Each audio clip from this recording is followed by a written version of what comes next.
First today, though, Oasis stars, brothers Liam and Noel Gallagher, they have reportedly been warned to keep quiet on all things Trump. This is ahead of their tour of America, and it comes after Liam once called the US president...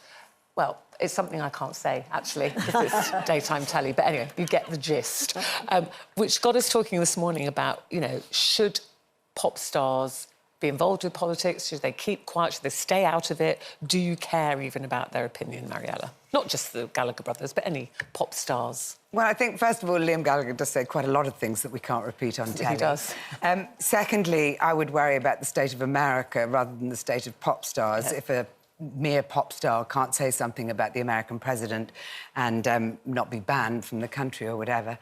And also, I think there's really a long history, isn't there, of pop musicians speaking out against the issues of their time, you know, Harry Belafonte with the civil rights movement, you know, Nina Simone, Ella Fitzgerald, John Lennon and peace and the Vietnam War, you know, Bob Geldof and Bono more recently, and where would we be without the work that they've done in terms of, you know, all the work they've done in Africa. So I sort of think that there's nothing wrong with it. I mean, I'm not sure that it changes very much. I think galvanising people to think about other people is something that pop stars can do quite well, because there's that whole thing of... don't they? Not just a platform, but I think, you know, you play a gig and everyone wants to be as one in unison. I don't think politically they change minds at all.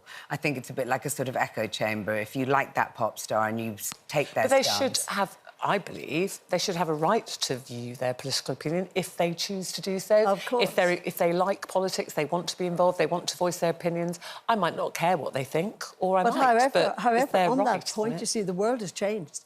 And years ago, you might have been able to say whatever you think and you've got every right to voice your opinion. But times have changed, and I feel personally that I have to sort of value what they're saying, whether I pay attention or not. Because if I don't value their opinion, why would I sort of be influenced by them? That's how I feel. However, you mentioned John Lennon and Yoko. When they were sitting in bed for weeks on end, or whatever length of time they stayed in bed, and they were talking about the Vietnam War, I was fascinated. I kind of watched everything they did, everything they said, you know, everything. So actually, whether or not you agreed with their side on their stance on that, no, they were fascinating. But they raised it was they made the issue. You were aware of the issue. Maybe it's and on an this age programme, thing sorry, as well. just to finish, Mariella, on this programme, we have to police ourselves as to what we say, because although we're here for our opinion, and it's only a personal opinion, but if you say the wrong thing, you've had it.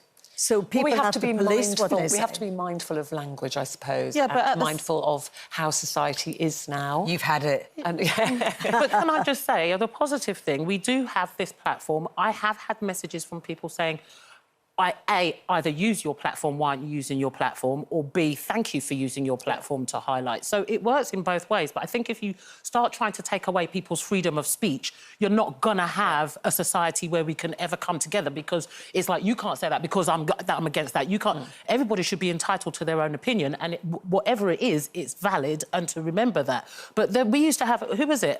We don't need no education. That was a big song that I think changed a lot back in the day when it came out. Pink Floyd. Pink Floyd, that's it, on the wall. It was about, you know, that was a political stance, and it did have an impact, I think. But these two brothers, you know, I think that a lot of pop stars, they should just use their lyrics cleverly and wisely and put it in the lyrics if they've got something to say, rather than a call for action where they're going to get, like, directly attacked. Yes, I suppose if they're doing something where they're inciting violence or hate... Yeah, but that's a completely wrong, different thing. But campaigning and advocacy and trying to change the world, I mean, that's always been the preserve of idealists, and they tend to be young, and they tend to be, you know, often in creative industries. So I don't see any harm. Or they're mature and have now got the position of people listening to them, or they've got that platform, some older actors maybe. Or they're saying what they think people actually want to say but are too scared to say themselves. So but if you value the opinion, sometimes you can change your own mind, because you can be very set in your own head about a particular subject.